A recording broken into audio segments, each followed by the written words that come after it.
सोचिए, एक मासूम लड़की का सपना, एक अच्छी जिंदगी, नौकरी की तलाश। लेकिन जब वो मदद मांगने जाती है एक पावरफुल पॉलिटिशियन के पास, उसके साथ ब्रूटल होता है और पुलिस की लापरवाही, फैमिली की बेबस लड़ाई। फिर एक दिन वो इतनी मजबूर हो जाती है कि वो चीफ मिनिस्टर के घर के सामने खुद को गाने की कोशिश करती है।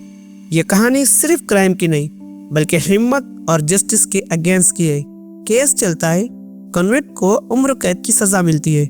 लेकिन अभी हाल ही में कोर्ट में एक ऑर्डर आता है जो सबको हिला देता है। बेल की खबर से प्रोटेस्ट की लहर आती है, सुप्रीम कोर्ट का इन्वेस्टिगेशन, और अब सर्वाइवल बोल रहे हैं, क्या ये लड़ाई खत्म होगी? क्या जस्टिस पूरा होगा? ये ट्विस्ट भरी स्टोरी आपको सोचने पर मजबूर कर देगी। मैं हूं अंसारी, आप देख रहे हैं डिकोडिंग क्राइम, और हम बात कर रहे हैं उन्नाव रेप केस, कुलदीप सिंह सेंगर।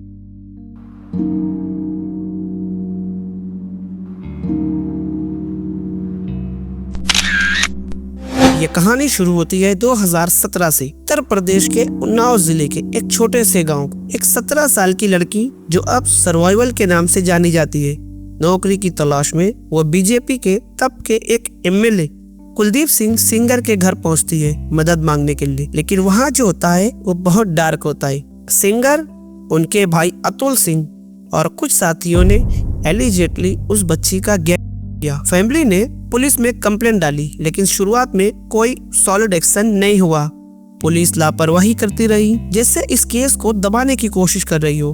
फिर लड़की ने यूपी के चीफ मिनिस्टर योगी आदित्यनाथ को एक ओपन लेटर लिखा, जिसमें सब खोल दिया, रेप की घटना और एक्यूज के नाम।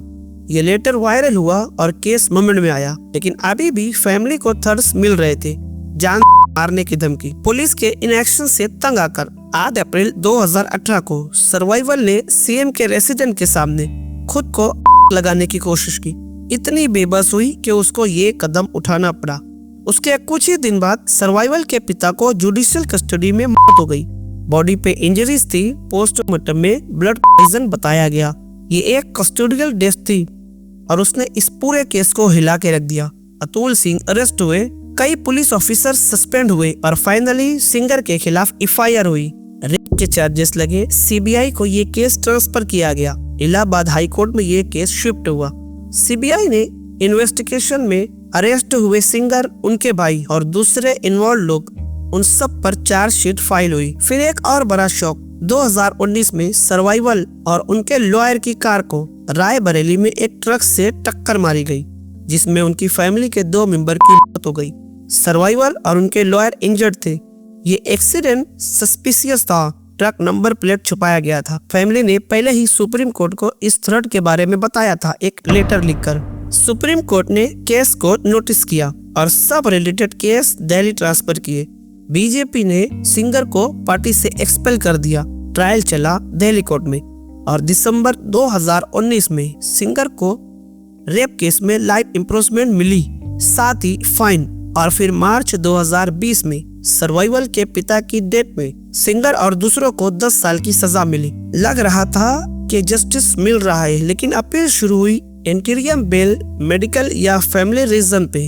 23 दिसंबर 2025 को दिल्ली हाई कोर्ट ने सेंगर की लाइफ सेंटेंस को सस्पेंड कर दी, कंडीशनल बेल ग्रांट की। अपील पेंडिंग होने तक कंडीशनल थी, दिल्ली में ही रहना है, सर्वाइवल से दूर रहना है, नो कॉन्टेक्ट।